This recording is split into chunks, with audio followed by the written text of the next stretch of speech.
देवी सर्वभूतेषु विष्णुमायेति शब्दिता नमस्तस्यै नमस्तस्यै नमस्तस्यै नमो नमः।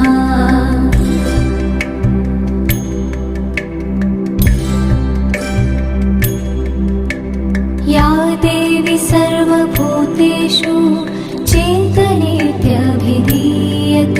नमस्तस्यै नमस्तस्यै नमस्तस्यै नमो नमः।